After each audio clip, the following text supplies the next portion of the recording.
안녕하세요. 10억 주식입니다. 자, 오늘은 소형주에 대해서 한번 이야기해 볼까 하는데요. 그리고 오늘 소형주에 대한 또 공지사항도 하나 있습니다. 그래서 함께 말씀드리도록 하겠습니다. 자, 저는 개인적으로 2024년 소형주의 대약진을 예측을 하고 있는데요. 물론 그렇다고 해서 여러분한테 이거를 투자하라 이렇게 말씀드린 게 아니라 저는 소형주를 많이 투자하고 있기 때문에 또 저희 채널에 이 소형주를 투자하시는 분들도 있습니다. 그래서 그분들을 위해서 말씀을 드리는 거니까 오해하지는 않으셨으면 좋겠습니다. 그리고 오늘 공지사항이 하나 있습니다. 자, 긴축 장세에 거의 모든 소형주가 대폭락을 했습니다. 사실 소형주 입장에서는 닷컴 버블급이라고 이야기할 수 있습니다. 왜 그러냐면 뭐 90% 이상 하락한 게 뭐 한두 개가 아니거든요. 더군다나 뭐 상폐된 것도 굉장히 많습니다. 자, ARKK만 보더라도 얼마나 많이 하락했는지 아실 수 있을 겁니다. 거의 160달러 정도 했던 게 거의 30달러, 40달러까지 떨어졌습니다. 이거는 개별 종목이 아니라 ETF인데 그것도 레버리지가 아닙니다. 그런데도 레버리지만큼 하락을 했습니다. 그리고 아직까지 이제 회복을 못하고 있는데요. 결국에는 이제 소형주가 살아나야지 이런 혁신주, 이런 종목들도 살아나게 될 겁니다.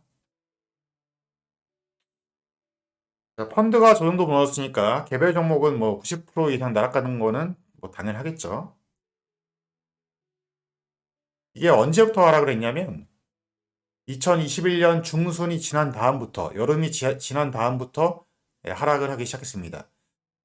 빅테크 주식은 2022년 1월부터 떨어지기 시작했지만 소형주는 그거보다 먼저 앞서서 떨어지기 시작했고 그 다음에 이제 마지막으로 빅테크가 떨어졌거든요.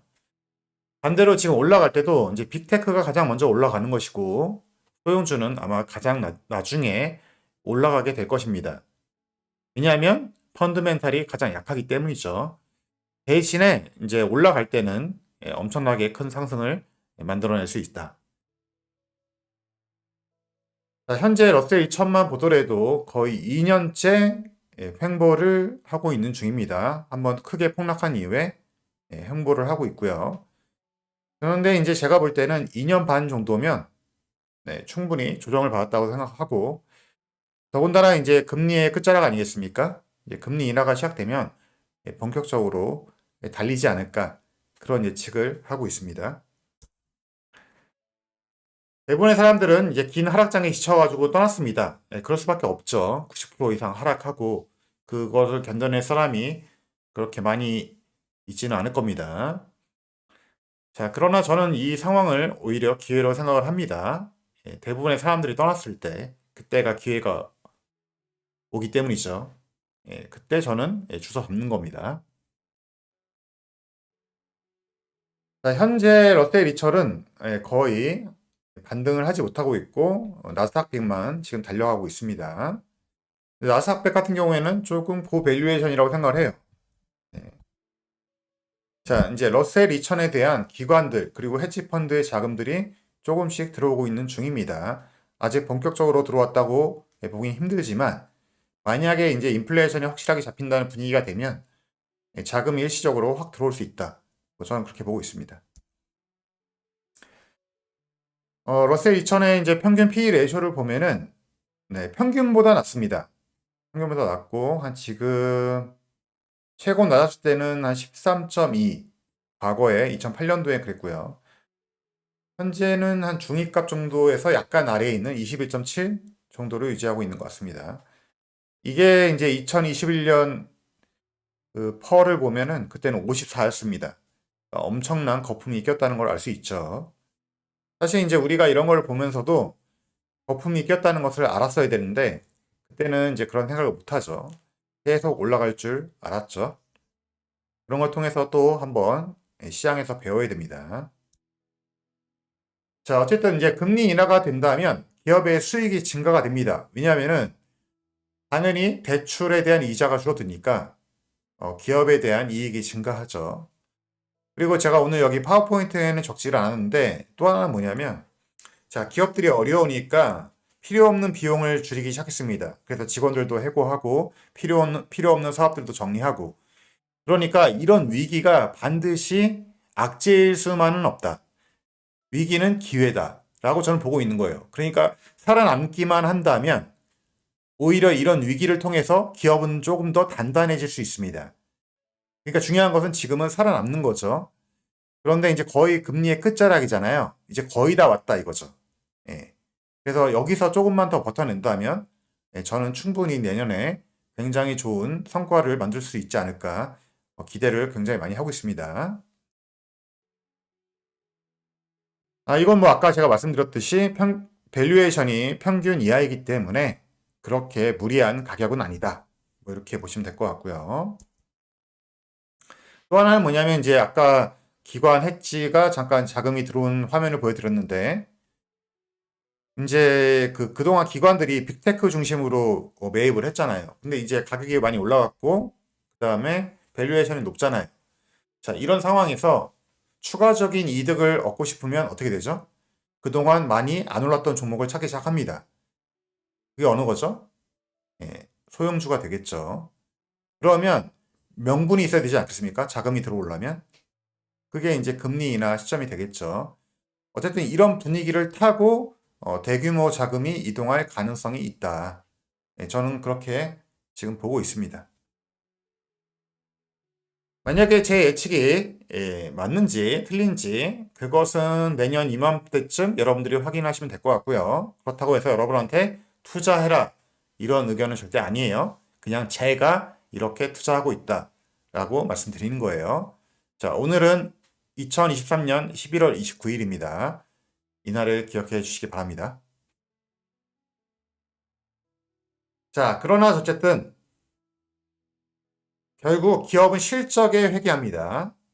그죠? 실적이 우선이에요. 그러니까 이런 뭐 대외적인 환경, 매크로가 중요한 게 아니고 실적이 좋아져야 되거든요.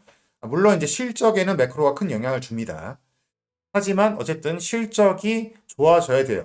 만약에 실적이 계속 안 좋아지는 그런 기업에는 여러분들이 투자하지 않으셨으면 좋겠고 사실 저도 이제 오픈도어, 루시드, 그다음에 소파이를 들고 있는데요.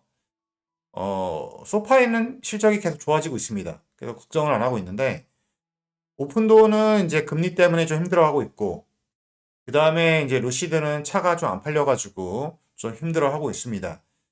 근데 이것들은 단기적인 상황이라고 저는 생각을 하고요. 그래서 계속 보유할 예정이 있습니다. 네, 공지사항이 있는데요. 뭐 별건 아니고 제가 그동안 제 채널에서 소형주 오픈도어, 그 다음에 루시드 소파이 뭐 등등 많은 이야기를 했는데 사실은 제 채널은 TQ 전문 채널입니다. 그럼에도 불구하고 제가 이제 오픈도어도 하고 루시드도 하고 소파이도 하다 보니까 제가 이제 많이 언급을 해드렸습니다. 또 그것 때문에 들어오신 분들도 꽤 있죠. 자, 그런데 성향이 완전 반대거든요. 하나는 빅테크고 하나는 소형주인데 물론 둘 다 저처럼 투자할 수 있지만 이 채널의 방향과는 좀 안 맞다고 생각을 했어요. 근데 사실 이제 그동안은 그냥 같이 운영을 했었는데 내년부터는 그래서 이런 소형주하고 그다음에 오픈도어 루시드 소파이를 채널을 아예 분리해가지고 전문적으로 좀 달아볼까 합니다. 그러면 이제 이런 종목을 투자하시는 분들도 좋고 그다음에 저도 소형주는 추천하지 않습니다라는 말을 반복할 필요가 없어서 좋고 물론 이제 처음부터 다시 채널을 키우는 거라서 많은 어려움이 있겠지만 여러분들이 많이 도와주셨으면 좋겠고 이 종목에 관심 있으신 분들은 어, 제가 채널을 만들면 구독해 주시고 대신에 제가 열심히 더 만들도록 하겠습니다. 그동안은 이제 TQ 중심으로 자료를 만들었기 때문에 거의 완전 소외당했다고 볼 수 있잖아요. 그게 아니라 이제 전문적으로 하기로 했으니까 좀 더 디테일한 자료, 분석, 이런 여러 가지 데이터를 통해서 여러분들이 투자하는데 도움이 됐으면 좋겠고, 저는 2030년까지 투자를 할 생각입니다.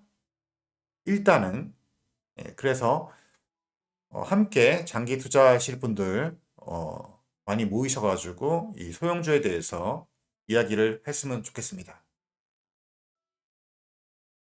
자, 오늘 영상은 여기까지입니다. 감사합니다.